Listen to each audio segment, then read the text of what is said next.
शहर के बीचों बीच एक हाई एंड सोसाइटी की बिल्डिंग थी। उसमें सबसे ऊपर वाले फ्लोर पर अविनाश रहता था। वह रोज खाना खाने के बाद रात को 9 से 10 बजे तक ऊपर छत पर घूमता था और उस बिल्डिंग के पास ही कुछ झुग्गी झोपड़ी बनी हुई थी। पिछले 1-1.5 महीने से वो रोज उस बच्चे को देख रहा था जो रोज एक गुब्बारे को छोड़ देता था और उसे तब तक देखता रहता था जब तक वह आंखों से ओझल ना हो जाए। एक दिन अविनाश दोस्त से बात करने में थोड़ा लेट हो गया और जब ऊपर घूमने गया तो उसे वो बच्चा नहीं दिखा।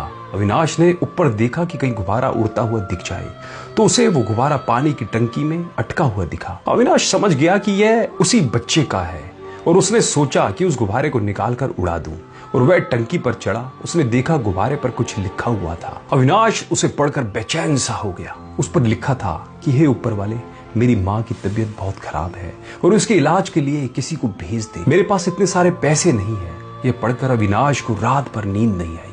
वह सवेरे उठकर उस लड़के से मिलने चला गया। उसने जाकर देखा तो सच में उसकी माँ की तबीयत बहुत खराब थी। अविनाश ने उस लड़के से पूछा कि तुम रोज गुब्बारे पर लिखकर क्यों भेजते हो और यह तुम्हें किसने बताया कि ऐसा करने से ईश्वर तुम्हारी मदद करेगा। उस लड़के ने कहा, यह सब मुझे उन भिखारी दादा ने कहा है। एक दिन रात को मैं आ रहा था तो उन्होंने कहा कि मेरी तबीयत खराब है और मैं भीख मांगने नहीं जा सकता और मैं 2 दिन से भूखा भी हूँ।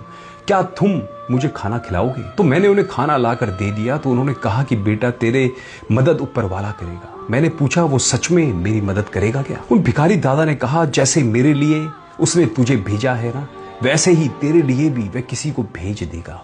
अविनाश ने पूछा, तो गुब्बारे का किसने बोला और तुम रात को ही क्यों छोड़ते हो, दिन में क्यों नहीं छोड़ते? वो लड़का बोला, दादा ने कहा था कि ऊपर वाला मदद करेगा तो मैं रोज सोचता था कि उस तक बात कैसे पहुंचाऊं। एक दिन मैंने गुब्बारे को बहुत ऊंचा जाते हुए देखा तो मुझे यही रास्ता समझ में आया और मैं होटल में काम करता हूं ना, तो मुझे रोज रात को पैसे मिलते हैं, इसलिए मैं रात में गुब्बारा छोड़ता हूं। उस बच्चे की बातें सुनकर अविनाश के आंखों में आंसू आ गए और उसने उस बच्चे को गले लगाते हुए कहा कि बेटा, वो दादा सही कह रहे थे, वो ऊपर वाले ने तेरी मदद के लिए मुझे भेज दिया है। और अविनाश ने उसकी माँ का इलाज करवाया और उसकी माँ के प्रति प्यार देखकर उसे बहुत सारी मदद करी और स्कूल में भी भर्ती करा दिया।